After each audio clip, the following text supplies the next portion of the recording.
Welcome to Live Label Free, the podcast, where we talk about all things eating disorder recovery, autism, entrepreneurship, and so much more. I'm your host, Livia Sarah, and my mission is to inspire individuals from across the globe to live a life in which they feel fulfilled and free from limiting labels. I am so excited to have you here and cannot wait to dive into the episode. Ooh, baby, I am so excited for this episode because I have so much to tell you, my friend. And I honestly don't even know where to start because my life is so hectic right now. But at the same time, I feel like I am going on a huge adventure. And that's because I totally am. And I'm positive you know what I'm talking about. You know, that feeling of being really anxious but being really excited at the same time.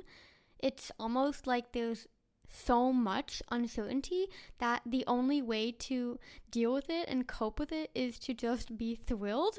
I mean, I don't even know if that makes sense, but anyways, that's how I'm feeling right now. And this episode is just going to be a deep dive into all the feels, and I just want to take you with me on these feels and with me on this journey because, well, honestly, you're already on it. So just buckle up and join me for the rest of the ride.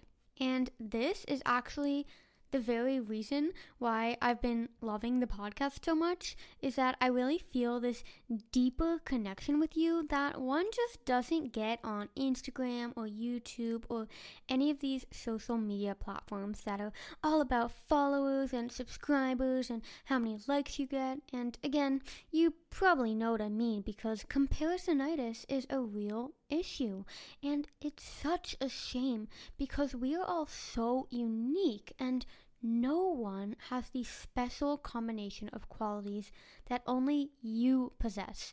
But I'm getting off topic here. I digress. Hey, that rhymed.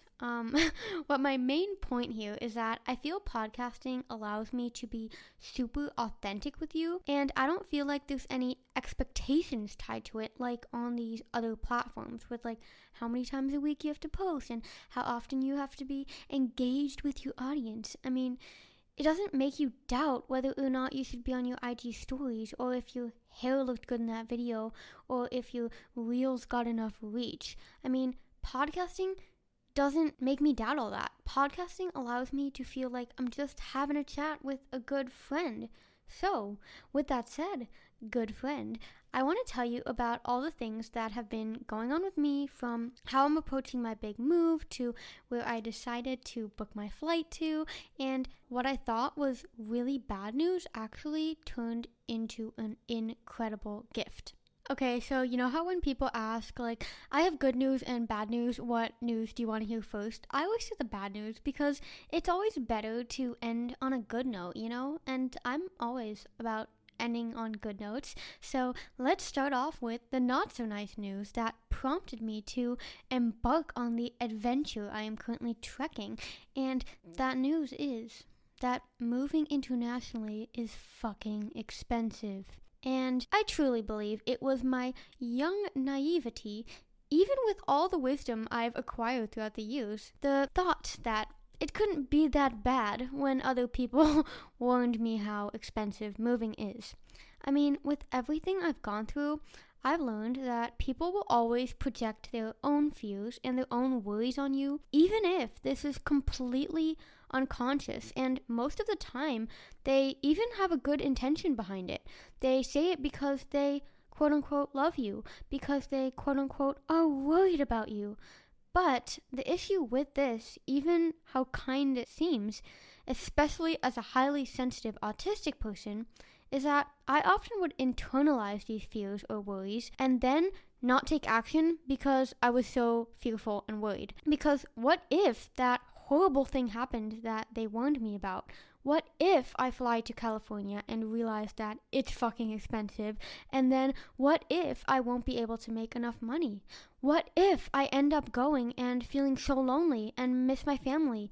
What if I start a podcast or commit to recovery or pursue my passion as my work? And what if I fail? To that I have to say, yeah, what if?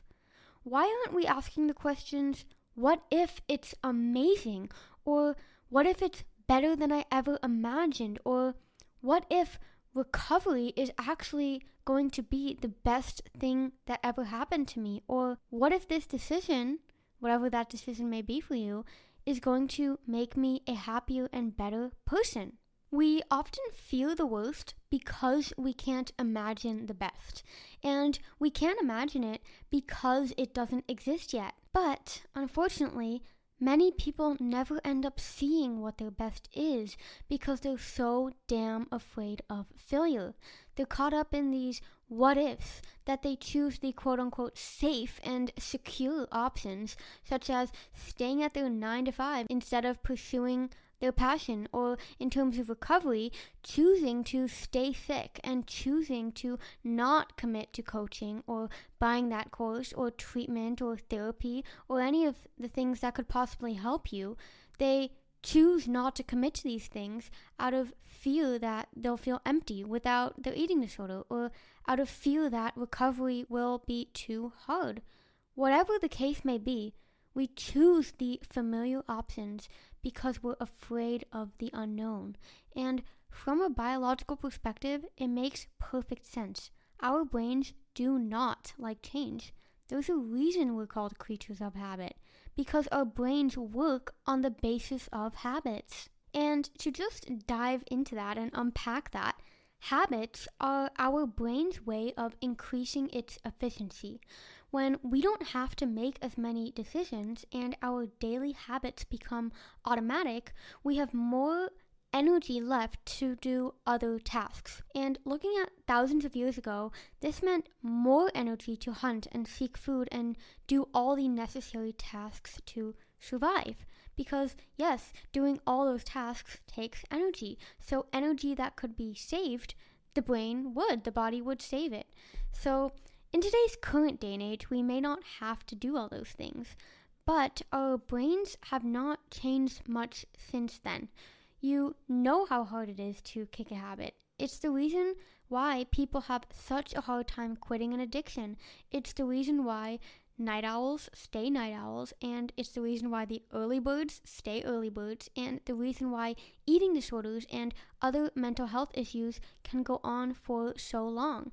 Because what they come down to is actually habits or bad habits.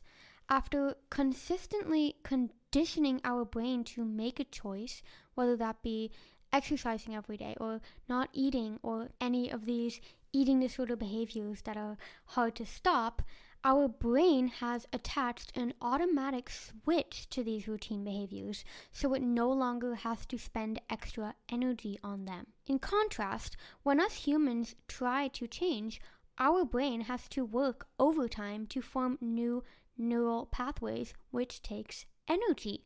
I actually talked about this in my biological importance of extreme hunger episode, that every task the body execute costs energy, from breathing to having your heart beating to cellular division, even the things you can't see. It all costs energy. And that is why recovery can feel so exhausting mentally, not only physically, but mentally as well, because what you are practically doing is trying to saw away the old connections in your brain and build new ones from the ground up. I mean, it's much easier to continue riding a bike while you've already got momentum than learning how to do it for the first time as a kid, right? Yeah, starting something new, learning something new from the very beginning, that costs a lot of energy because you first have to kind of get over that hurdle before building momentum and before having something become a habit that becomes easier.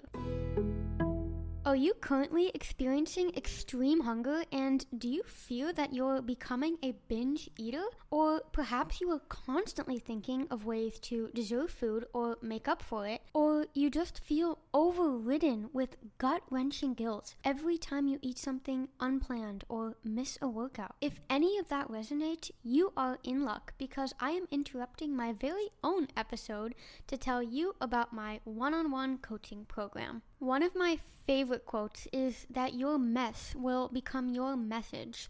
And my coaching program was really born out of that.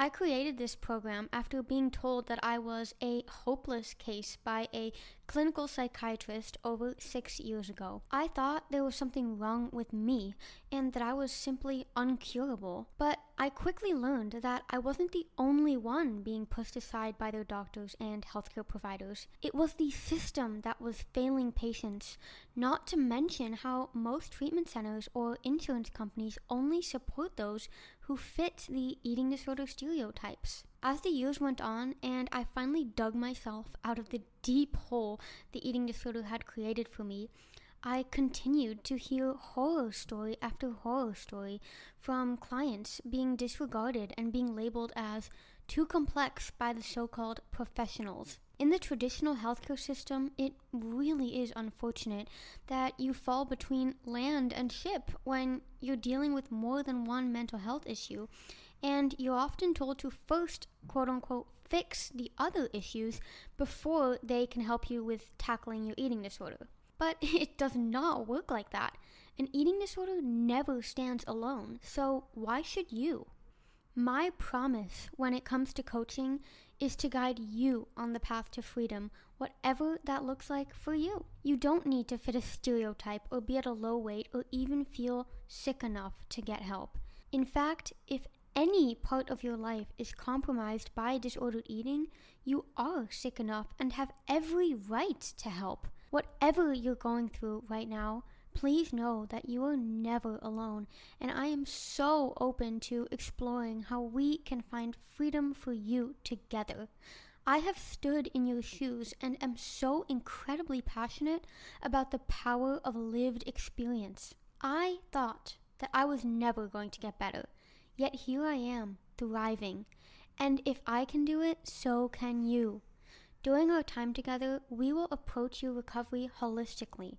We'll explore what's holding you back, discover what you need, and unlock your full potential because you are so beautiful and unique, my friend. You can schedule a free 30-minute discovery call with me at livelabelfree.com/schedule. That's livelabelfree, like the name of this podcast, .com/schedule. So that's SCHEDULE. I absolutely cannot wait to chat. Now, let's get back to the episode. Now, I am fully aware that rewiring your brain to face your fears is much easier said than done because there's a lot of things that I myself put off because I'm scared, and I constantly have that devil on my shoulder whispering, what if, and then the worst case scenario. But do you want to know something that my recovery taught me? And not only recovery, but also something that seeing my clients achieve what they first thought was absolutely impossible taught me is that with commitment and persistence, anything is possible. And I know that sounds super cheesy, like they say, if you dream it, you can do it, and where there's a will, there's a way. But I mean, it is so true, and that is definitely a lesson that I learned from literally almost dying. And I'm not even exaggerating here, because if you've read my story on my blog or just have been following my journey from the start, which I actually know there are a few listeners who go way back, I had a heart rate of less than 40 at the age of 17, and the treatment center I went to almost didn't accept me because of how critical a state I was in. But I was so incredibly committed to getting rid of this eating disorder for good. I was so incredibly committed to giving recovery my all, and that burning tenacity, that fire in my soul, that is what truly saved my life. And that's also why one of my favorite quotes is that your mess will become your message, because I swear, hitting rock bottom and almost dying is the reason I am so confident and seemingly fearless in taking risks now, because I mean, if I can survive the biggest threat to survival, which is balancing on the edge of death, I mean, I can survive anything. My main message with this example is that you truly do have the choice to shift the narratives in your head. I mean, I was told I was going to die, and I was told I was never going to get better. But that day I walked into treatment at the age of 17, I made a choice. I made a choice to commit, and I made a choice to give recovery my all. And I'm not saying I didn't have 1,000 eating disorder thoughts screaming at me each day. I am not saying that it was easy, because it was not easy, and I did have 1,000 thoughts screaming at me each day. But even through these thoughts, I kept choosing recovery. And you always have that same choice too. You have the choice to either engage or reject the thoughts, and thus, you have complete control over your actions. Your eating disorder doesn't. You have complete control every single time. You have the choice to commit to recovery and to hold yourself accountable, whether that be treatment, my coaching program, someone else's coaching program, signing up for my course. You can only change the narratives in your head if you actually take action. And yes, it will be hard, and it will take a ton of energy in the beginning to get that momentum going.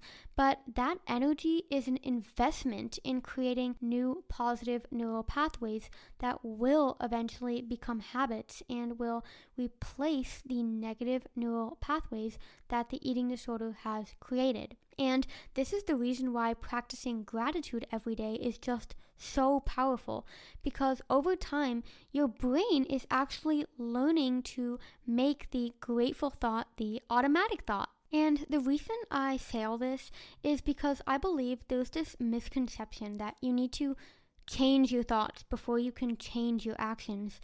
But in fact, it's actually the opposite. Your brain learns from your actions, meaning that if you want to change your thoughts, so the eating disorder thoughts perhaps, you need to change your actions first. You need to go against the eating disorder behaviors first for those new neural pathways to form. So back to gratitude. What do you do when you're already grateful for all the future plans you've made in your head, and then those plans just crumble after, in my case, hearing the same news on 10 different phone calls in one morning? Well, here's where the plot twist comes in. If you follow me on Instagram at livelabelfree, like the name of this podcast, you probably know that my original plan coming back here to the Netherlands after my month-long trip to San Diego was to pack all my things and put it on a boat and push it away and then wait patiently for it to arrive 3 months later and just unpack and have my whole life just moved all the way across the country, or rather all the way across the world, because there's an ocean in there too. I had already accepted the fact that it was going to take time, and I had already planned how I was going to pack all the things until I called a moving company and asked them for a quote, and basically fainted after they told me what that quote was. Okay, well, I didn't faint, but I definitely had one of those jaw drop, what the fuck, how is that even possible moments. So, in the hopes this was just some weirdly crazy expensive company, I called another moving company and another, and quickly I realized if I wanted to execute my original plan, it would cost me over $4,000.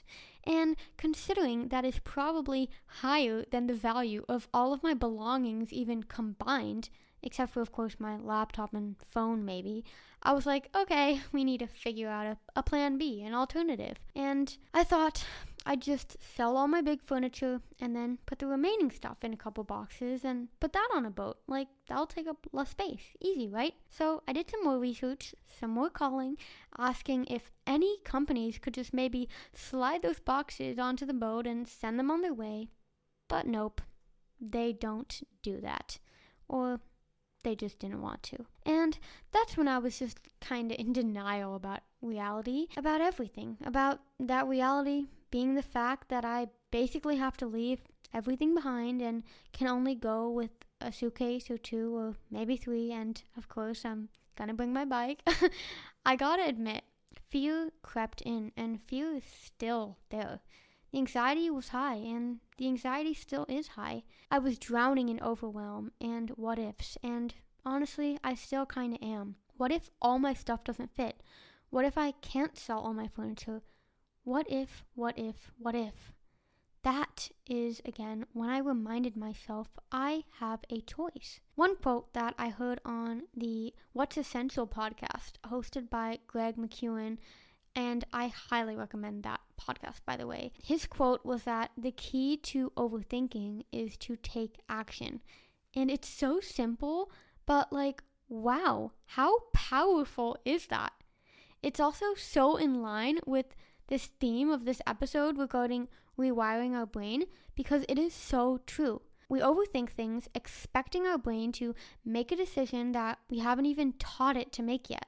So we continue thinking and thinking and thinking and some more thinking, but our brain's thoughts are a direct reflection of our actions and our behavior.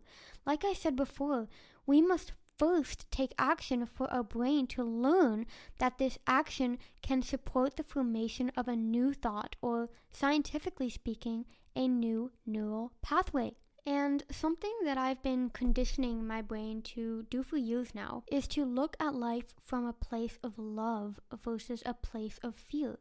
So in this case, I thought, how can I view this new realization that I have to leave everything behind as an opportunity rather than a barrier? And that is when I realized if I have no stuff that has to be shipped anywhere and I have all my belongings already with me in a couple of suitcases, that's when I realized I can go wherever the hell I want. Why should I go back to San Diego if I can travel the world? If I can go visit places that I've always wanted to visit but never did due to monetary restrictions or eating disorder restrictions or travel restrictions in the case of COVID. My rental contract here in Holland is going to end October 1st, meaning after that I can choose wherever I want to live, wherever I want to sleep, wherever I want to explore. Okay, so maybe this isn't going to be as far as traveling the world, but I decided to book my flight to, drum roll please, San Francisco, baby. And why? I don't know why. It was a gut feeling, just like that month-long trip to San Diego was, just like starting this podcast was, just like starting my coaching program and creating my online course was a gut feeling. I felt there was a need for these things, just like right now. There's a need for my soul to go to San Francisco. It's like it's pulling on me, you know? So within a week, I booked an Airbnb for 3 weeks in Oakland, actually, which is just right of San Francisco. It's also in the Bay Area. And then I booked my flight, which, by the way, is a direct flight from Amsterdam to San Francisco, which is so incredibly relieving because my flight to San Diego last month and then from San Diego back to Holland was just honestly so exhausting because I flew via Dallas, because apparently San Diego has no direct flight from Amsterdam to San Diego. So I first had to fly to Dallas, Texas, which was 10 hours, and then I had to wait at Dallas Fort Worth Airport for 2 hours, and then it was another 4-hour flight from Dallas to San Diego Airport, and then I of course had to travel to my Airbnb from there and wake up super early. So I hadn't slept for I hadn't slept for 30 hours, and I don't think I've ever felt that dizzy because of exhaustion in my life. So positive news now is that my flight from Amsterdam to San Francisco will be less than 11 hours. So it's still a long flight, but definitely a lot better than not sleeping for 30 hours. So right now I'm in the process of just getting rid of as much stuff as I can and propping my whole life into 2 suitcases. And I now want to tell you how I've been approaching that, because as you can imagine, propping your whole life into 2 suitcases and getting rid of everything you've ever owned is not easy. And that's why I want to talk about my new obsession for minimalism and just getting rid of stuff. But before I do, you may be wondering, okay, so you're going to stay in an Airbnb for 3 weeks, but what are you going to do after that, Livia? And my answer to that question, my honest answer to that question is, I have no freaking clue. Yep, that's right. I'm going there for 3 weeks, and after that, I have no idea what I'm going to do. And yeah, it's scary, and it's uncertain, and it's just giving me a lot of fearful thoughts, not knowing where I'll end up. But just like I said in the beginning of this episode, it's also thrilling as hell. It's an adventure, and what's better than embarking on an adventure, trusting that whatever happens is the best and most beautiful thing that could happen? I want to take a quick break from this episode to tell you about one of my absolute favorite ways to consistently nourish my body as a busy gal, and that is with Daily Harvest. Daily Harvest is a plant-based meal delivery service that creates products built on fruits and veggies. With the fast pace of our lives nowadays, it can be so difficult to find the time to consistently hit up the farmer's market or stock up on fresh foods, let alone spend hours in the kitchen planning out your meals or cooking. But being busy or short on time is never an excuse to skimp out on fueling your body, especially if it can be as easy as having fresh food delivered straight to your doorstep. Whether you're craving a specific flavor, have dietary restrictions such as vegan, gluten-free, or paleo, Daily Harvest has got your back. From superfood smoothies to flavorful harvest bowls to veggie-packed flatbreads to oat bowls to snack bites to vegan ice cream and so much more, Daily Harvest has over 85 options to choose from. I absolutely love the broccoli and cheese with a Z harvest bowl and the cauliflower and leek stew paired with some plant-based protein and toast for a satisfying lunch or dinner. Or how about their carrot cinnamon smoothie that tastes like carrot cake for breakfast? Whether you are in need of a nutritious start to your day, an in-between meeting lunch, or are just feeling snacky for their bites, all Daily Harvest products are completely free of refined sugars, gluten, fillers, preservatives, or artificial anything. You can now get up to $40 off Daily Harvest by using my code LIVELabelFree at checkout. Just head over to daily-harvest.com and use the code Live Label Free, like the name of this podcast, at checkout for up to $40 off your order. I have no doubt you'll love Daily Harvest as much as I do. Now, let's get back to the episode. So, here is where my minimalism adventure comes in, which, by the way, I just stumbled upon because of this huge adventure that I had no idea that I could never predict if I thought that my plan was going to go as planned. So now that I knew I needed to get rid of stuff, I started Googling how to declutter before a move, and I came across all these posts and blogs and podcasts on minimalism. So I was like, what the heck is minimalism? I always thought it was for crazy people who just didn't want to own anything. I thought it was just people who lived in a tent and were like separated from technology and only owned like one t-shirt and one pair of pants and one toothbrush and a bed, and they didn't want like anything else. But minimalism isn't about having nothing.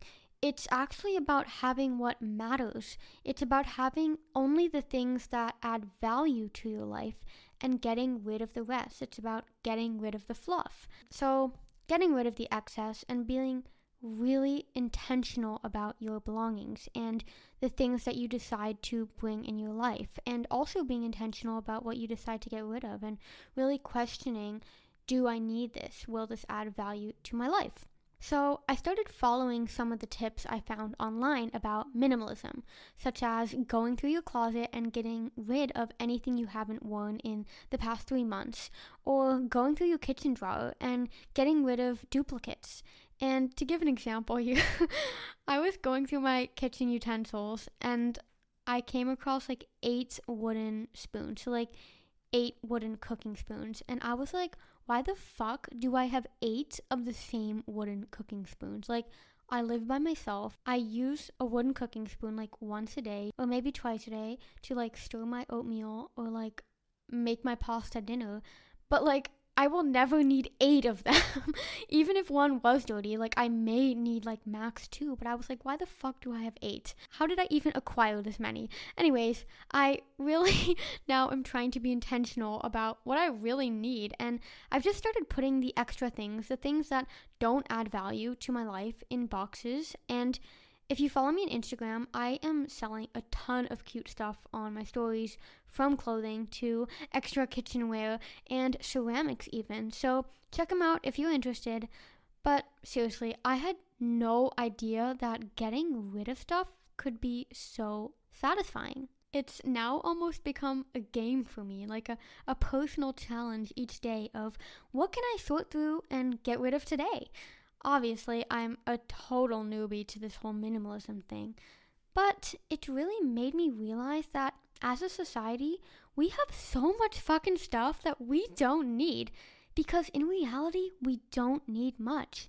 And this actually ties back to gratitude, as I was talking about earlier, because when we're coming from a place of fear, this place of lacking, like we are in a deficit, we are in a scarcity mindset, and we constantly will be looking for ways to fill that emptiness and to fill that void. And this totally reminds me of my eating disorder days when I would just hoard so much food, which again is completely logical from a biological perspective.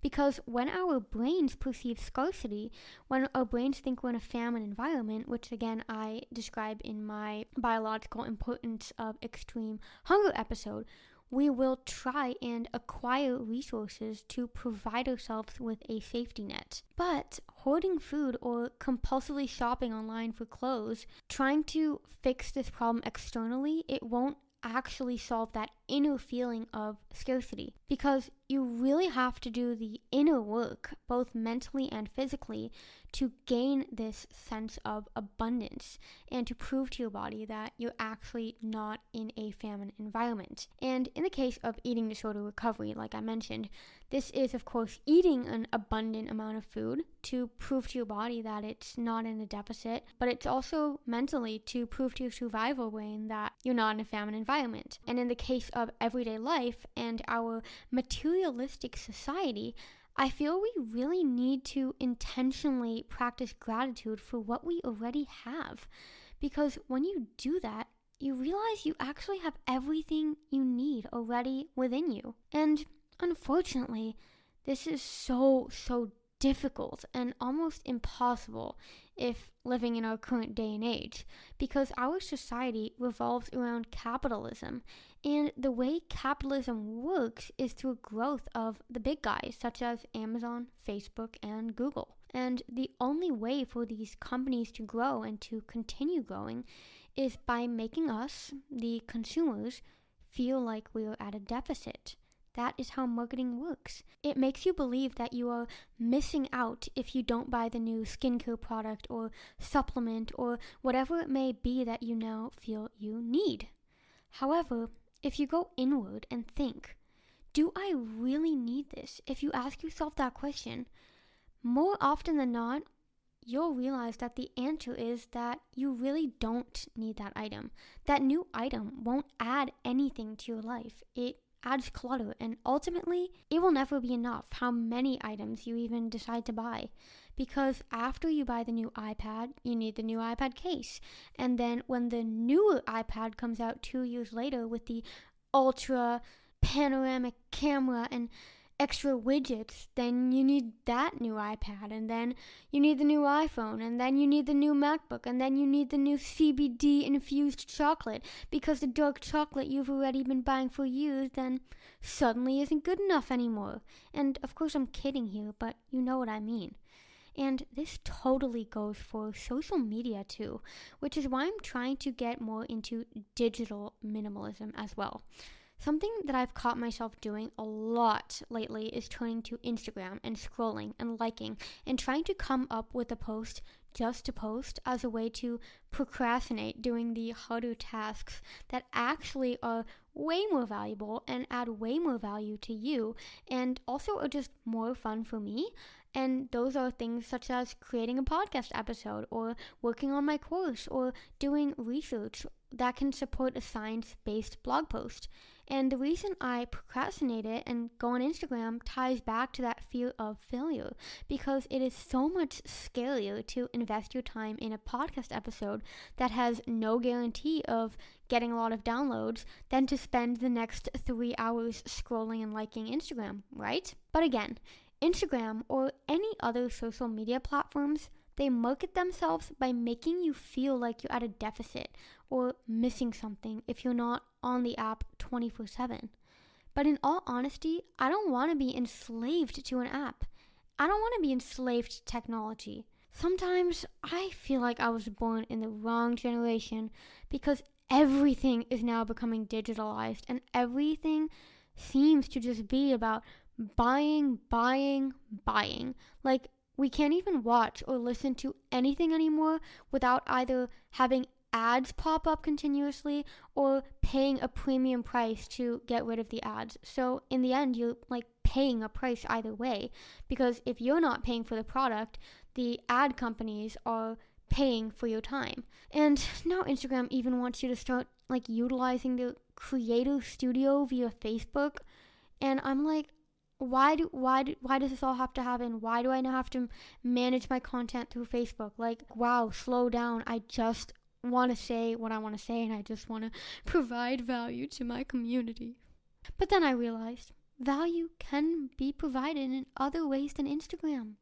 Just listening to this podcast, for example. Minimalism is all about adding more value with less fluff. And I am so much more able to provide value to you when I'm not just on Instagram to be on Instagram. So I want to ask you, what's the most valuable thing you've ever found of mine? The most valuable piece of content you've ever consumed? The most valuable piece of content you ever think I've put out? I bet it wasn't some random post on my Instagram profile, or if it was, probably this was just a summary or synopsis of a blog post or a podcast or a YouTube video or something else I did that was much bigger than an Instagram post. Because it's not the short, character-limited, or time-restricted IG content that provides the most value. It's my podcasts, my YouTube videos, my blog posts, my upcoming course, my coaching program. Everything that I'm super intentional about, that is where you'll find the most value. And honestly, that's where I put in the most effort as well. I think what I'm basically trying to say here is I'm almost trying to write myself a permission slip to set more boundaries with social media, because my ultimate goal is to provide you with value. And I do that best when I don't feel pressured. I do that best when my cup is filled, not drained by the constant comparison trap I fall in as soon as I open the Instagram app on my phone. And I feel like we all fall into that comparison trap. I mean, it's just human nature. Because even though we may think more followers or more likes or more money or more stuff will make us feel good enough, I want to remind you that no external thing will ever make you feel good enough. Because you already are good enough, just the way you are. You are so incredibly valuable, and the world needs you. And the world doesn't need you looking a certain way. It doesn't need you with the popular YouTube channel. It doesn't need you with the millions of Instagram followers. It doesn't need you with the perfect diet. The world needs you as you are. You in your fullest potential. You as your fullest authentic self. So, with that said, something I would love is if you could choose to get rid of one thing today, whether that be a material object such as a wooden cooking spoon or maybe a t-shirt.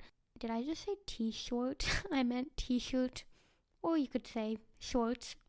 I just mismatched them together. But maybe you want to get rid of something in a way that means unfollowing someone that doesn't add value to your life and just makes you feel shitty about yourself every time you see them post on Instagram. And after you've done that, send me a DM on Instagram what that action is, whether it was a material item that you got rid of or maybe a person that you said that you needed to set boundaries with. Just send me a DM on Instagram, whatever that was. And if you got value from this episode, please screenshot it and share it on your IG stories and don't forget to tag me at Live Label Free.